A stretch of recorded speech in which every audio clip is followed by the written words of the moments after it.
안녕하세요. 동태해산병원 임윤정입니다. 지금까지 우리는 장이 전신 건강의 컨트롤 타워라는 사실, 장벽이 무너지면 전신염증으로 이어질 수 있다는 사실, 그리고 그 장벽을 지탱하는 핵심 물질이 바로 뷰트리산이라는 점을 확인했습니다.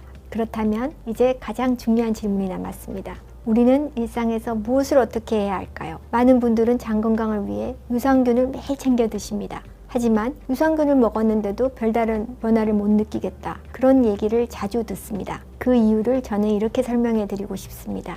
장 건강을 설명할 때 저는 토양과 씨앗의 비율을 많이 사용합니다. 유익균은 씨앗이고 장내환경은 토양입니다. 아무리 좋은 씨앗을 뿌려도 토양이 척박하면 싹이 트지 못하듯이 장이 산성 환경에 치우쳐 있거나 식이섬유가 부족하거나 점액층이 손상된 상태라면 유익균은 쉽게 자라지 못하고 증식하기 어렵습니다. 결국 장 건강의 핵심은 단순히 특정 유산균을 추구하는 1차적인 접근이 아니라 유익균이 스스로 잘 자랄 수 있는 생태계를 만드는 것입니다.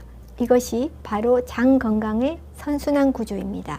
첫 번째 전략은 씨앗이 튼튼하게 뿌리 내릴 수 있는 비옥한 토양을 다지는 일입니다. 유익균이 장에 잘 정착하려면 반드시 이들의 먹이가 되는 프리바이오틱스를 충분히 공급해 줘야 합니다. 물론 가장 이상적인 방법은 매끼, 채소, 과일, 통곡물, 콩류, 해조류와 같은 건강한 식단으로 밥상을 채우는 겁니다.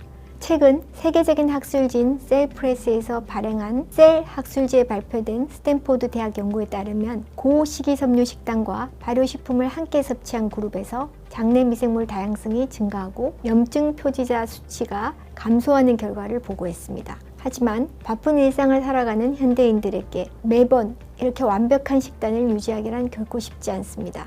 이때는 일상 속에서 식이섬유 보충제 또는 식물 고유의 생리활성 물질인 파이토뉴트리언트처럼 장내 토양을 비옥하고 탄탄하게 다져줄 수 있는 제품을 섭취하는 것도 권장드립니다. 두 번째 전략은 정성껏 다져놓은 훌륭한 토양 위에 확실하고 검증된 씨앗을 심는 일입니다. 다시 말하자면 장벽 건강에 도움을 줄 수 있는 객관적인 연구와 데이터를 통해 검증된 프로바이오틱스를 드시는 겁니다. 지난 강의에 말씀드린 바와 같이 최근 장 건강 분야에서는 유익균 프로바이오틱스가 만들어내는 대사산물, 즉 포스트바이오틱스가 중요한 개념으로 주목받고 있습니다. 이는 단순히 살아있는 균에만 의존하는 것이 아니라 사균이나 균이 생성하는 기능성 대사산물까지 함께 활용하는 접근을 의미합니다. 그리고 이러한 물질의 대표적인 예가 바로 우리가 앞서 살펴본 뷰트리산입니다. 이러한 물질들은 장내 환경을 건강하게 유지하고 장벽을 강화하는 데 중요한 역할을 합니다. 따라서 장 건강을 위해서는 단순히 유산균을 섭취하는 것을 넘어서 장내에서 뷰트리산과 같은 유익한 대사산물이 잘 생성될 수 있도록 돕는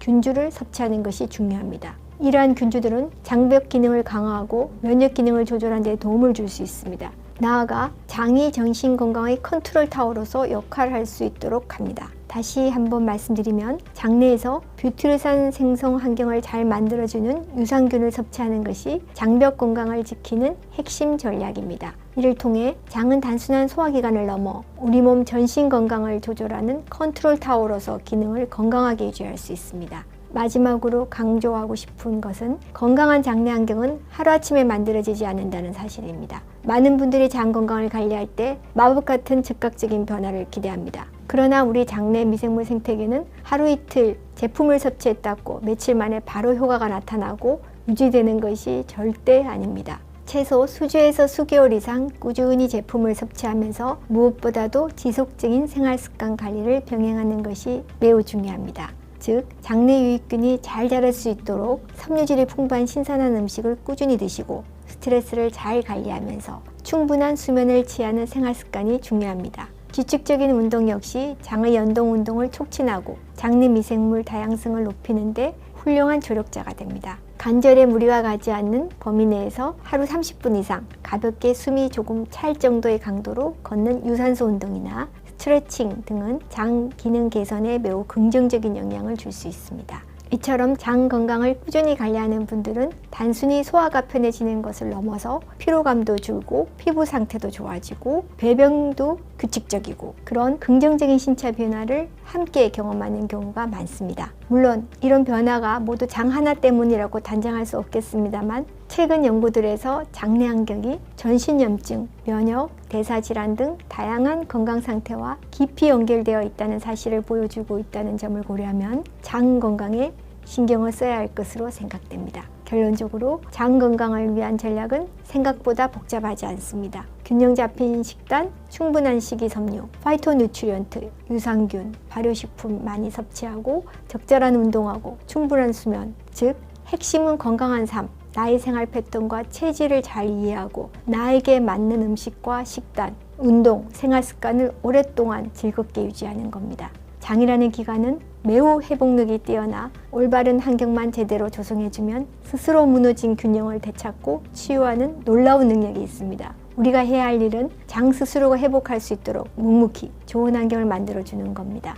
이 모든 요소가 모여 선순환 구조를 굳건히 형성할 때 장은 비로소 우리 몸을 지키는 진정한 컨트롤 타워로서 스스로 강력한 힘을 발휘할 것입니다. 장 건강은 평생 가꾸고 관리해야 할 나의 가장 소중한 핵심 건강 자산입니다. 오늘까지 총 4편에 말씀드린 장 건강에 대한 이야기가 여러분의 건강하고 행복한 삶을 위한 긍정적인 변화의 시작이 되길 기원합니다.